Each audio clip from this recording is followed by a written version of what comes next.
Under the golden chandeliers of Cairo's Al-Ittihadiyya Palace, diplomacy once again takes centre stage. This time, the meeting isn't about war, it's about what follows after it. The Gaza conflict has left behind a landscape of grief and ruins, but here, in the Egyptian capital, the focus is shifting toward reconstruction, reconciliation, and the delicate art of peace. On one side of the long marble table sits Egyptian President Abdel Fattah al-Sisi.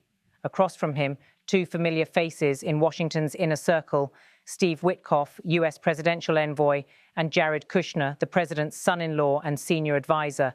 Between them lies a folder stamped with gold letters, Gaza Ceasefire Implementation. The cameras roll quietly, capturing what could be the next defining image of post-war diplomacy in the Middle East. Steve Witkoff, once a real estate mogul and longtime Trump confidant, leans forward with a smile that carries both warmth and anticipation. His message is brief but significant. "I want to add one last thing, and then I'm going to turn it over to Jared," he says. "The president is really excited to come to Egypt. That is the plan, that he comes next week. I think he's just really excited to see you, sir." With those few words, a quiet ripple runs through the press corps. The confirmation is official. President Donald Trump is set to visit Egypt next week, his first trip to the Middle East since returning to office, and perhaps his most consequential. For Cairo, this visit is not a ceremonial stop. It's a diplomatic prize years in the making. The Egyptian presidency had extended the invitation the moment the Gaza deal was signed, positioning Egypt as the bridge between Washington, Tel Aviv, and Gaza City. The trip will mark the culmination of months of delicate back-channel diplomacy, much of it taking place in Cairo's guest houses and Doha's royal halls. Witkoff continues, his voice carrying the confidence of a man who's witnessed history firsthand. "It was just a great privilege for me to witness all these things that have happened," he says. "Jared and I, after our visit with you, will be traveling to Israel to begin the implementation phase immediately." That phrase, implementation phase, is the heart of what this meeting represents. Behind the smiles and handshakes lies a complex mechanism, a phased Israeli withdrawal from major population centers in Gaza, an exchange of prisoners and hostages, and the creation of a humanitarian corridor stretching from Egypt's Rafah crossing to Gaza's devastated north. Jared Kushner, who helped draft the original Abraham Accords in 2020, picks up the thread with a tone both measured and hopeful. Very happy to be involved and to help end what has been a really dark chapter in this region with the war in Gaza, he says. "We've seen a lot of suffering, we've seen a lot of emotion on both sides, and I really hope that what we've been able to accomplish over the last few months, and especially the last few days, will not only end this war, but also provide the opportunity to continue what we worked on last time, to bring the countries of the region closer together. It's a message that resonates far beyond Cairo's palace walls." Kushner's words frame this peace effort not as a single ceasefire, but as the next chapter of a broader regional strategy, a continuation of the normalization wave that once reshaped the Middle East's diplomatic landscape. Across the table, President al-Sisi listens intently, nodding as interpreters whisper into his ear. When he speaks, his tone is deliberate, his choice of words careful but firm. "This is an opportunity for me to thank everyone who participated in the negotiations to reach this agreement," he says. "But my deepest appreciation and respect goes to President Trump. Without his efforts, this agreement would not have been reached." Then, with a pause that carries the weight of Egypt's regional role, he adds, "We welcome this agreement and affirm our support for it. We are ready to implement it as soon as possible." Al-Sisi's statement cements Egypt's position as both architect and guarantor of the truce. For decades, Cairo has been the go-between, the one actor trusted, however reluctantly, by both Israel and Hamas. The president's words confirm that Egypt is prepared not just to host peace talks, but to oversee their enforcement. Outside the palace, the first convoys of aid trucks already line the desert roads toward Rafah. In the days ahead, up to 600 trucks a day are expected to cross into Gaza, carrying food, medical supplies, and fuel for hospitals that have been running on fumes. The Egyptian Red Crescent and international agencies have turned the border into a 24-hour corridor of relief, their movements coordinated minute by minute with the ceasefire's humanitarian clause. For Egypt, this operation is as much about reputation as it is about logistics. After years of being perceived as a silent mediator, Cairo now stands at the center of a global spotlight, orchestrating what could become the region's largest post-conflict rebuilding effort since the Iraq War. Back inside, aides take notes as cameras pan across the room. The symbolism is powerful. An Arab leader, an American envoy, and a Jewish advisor, all seated at the same table, speaking of unity in a region long defined by division. Preparations for the presidential visit have already begun. Security teams from both nations are coordinating motorcade routes and airspace restrictions. American Secret Service agents have inspected the Al Masa Hotel, where Trump's delegation may stay. Egyptian officials have confirmed that a red carpet ceremony and a joint press conference are being planned, most likely at the Etihadiyya Palace itself. For Trump, this visit will be more than a diplomatic engagement. It's a performance on the world stage. In his words, "We're going to go to Egypt, where we'll have a signing, an additional signing. We've already had one representing me, but this one will be official." The statement made at the White House earlier this week was widely interpreted as a declaration of victory, not just for Trump's foreign policy, but for his claim to a new Middle East order. The deal being signed is part of what Washington insiders call the 20-point Gaza plan, a sweeping framework designed to end hostilities, rebuild Gaza, and integrate its administration under a joint Arab international structure. Among its provisions, a phased withdrawal of Israeli troops from densely populated zones, the exchange of over 200 hostages and prisoners, the deployment of Arab peace monitors, and the gradual restoration of civilian governance under supervision from Egypt and Qatar. To critics, the plan is ambitious to the point of idealism, but for Trump's team, it's a bet on optics and timing. After years of turbulence, they want the world to see an American president stepping onto Arab soil, not as a war commander, but as a peacemaker. For Egypt, the visit marks a full-circle moment. 47 years ago, under Anwar Sadat, Egypt became the first Arab nation to sign peace with Israel. Now, under Sisi, it hopes to be the first to host a comprehensive peace framework that includes Gaza, Hamas, and Israel, all under US sponsorship. The echoes of Camp David are unmistakable, yet the tone today is more pragmatic than idealistic. This is peace not born of utopian dreams, but of exhaustion, necessity, and political calculation. Steve Witkoff's presence adds a unique layer to this diplomacy. Known more for skyscrapers than statecraft, Witkoff is one of Trump's most loyal allies, a fundraiser-turned-envoy who personifies the administration's unconventional approach to global politics.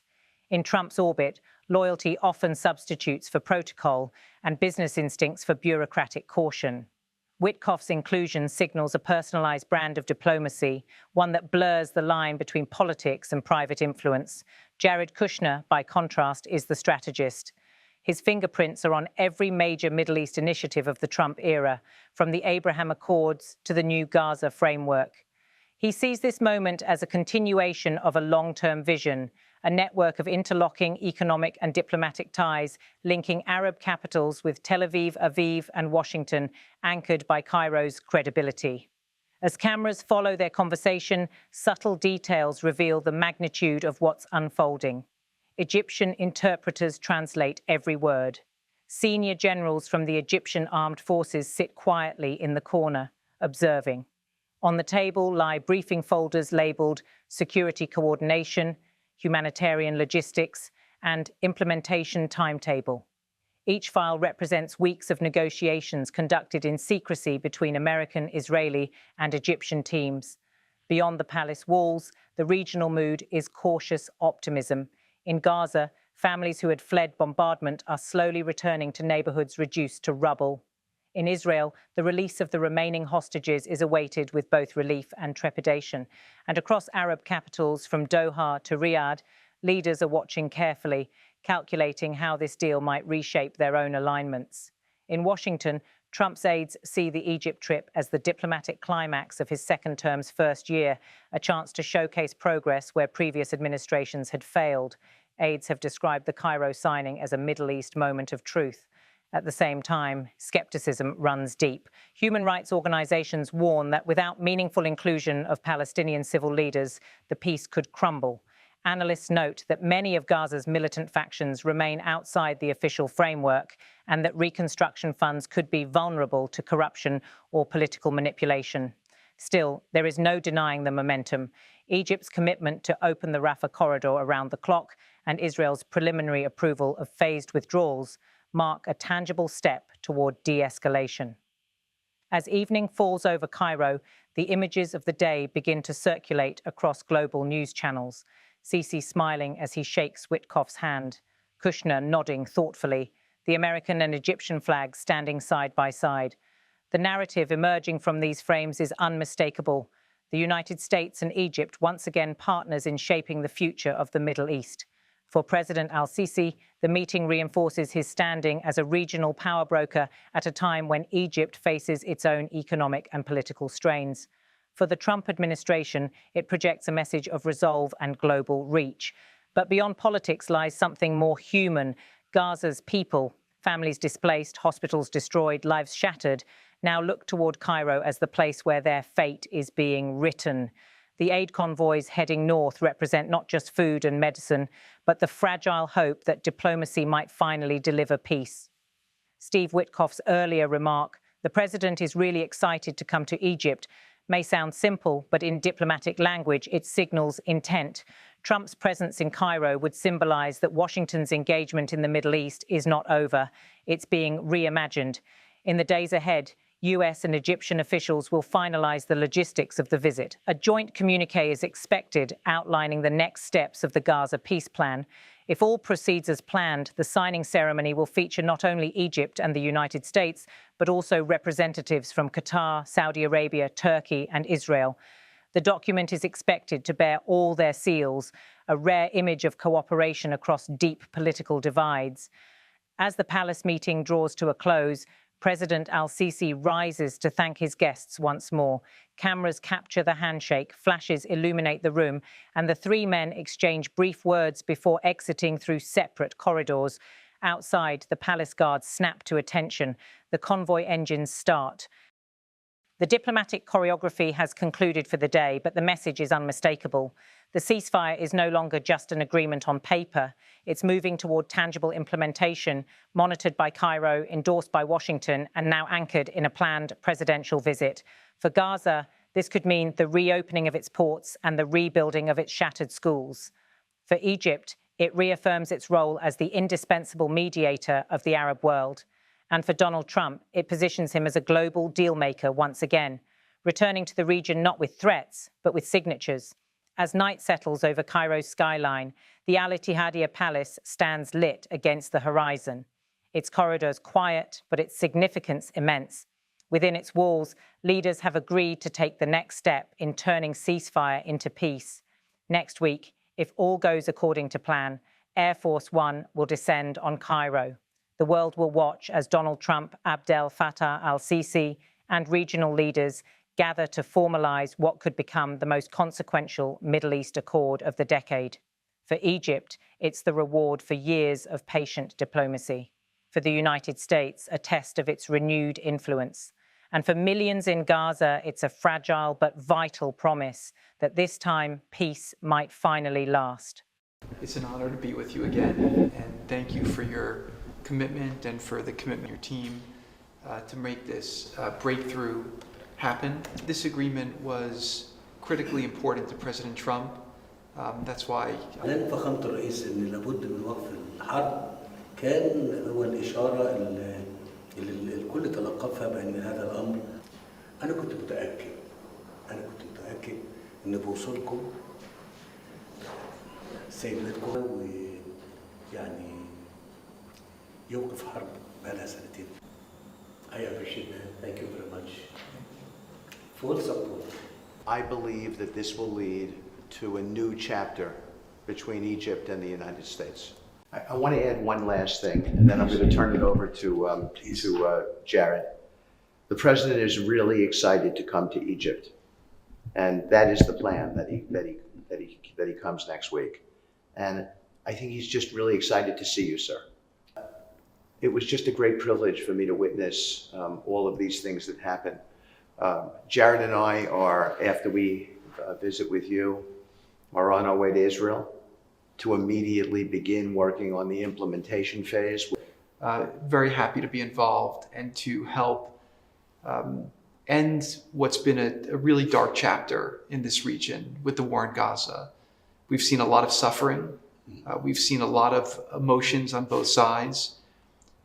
And I really hope that what we were able to accomplish over the last months and particular days doesn't just end this war, but also has the opportunity to continue what we worked on last time, to bring the countries of the region closer together.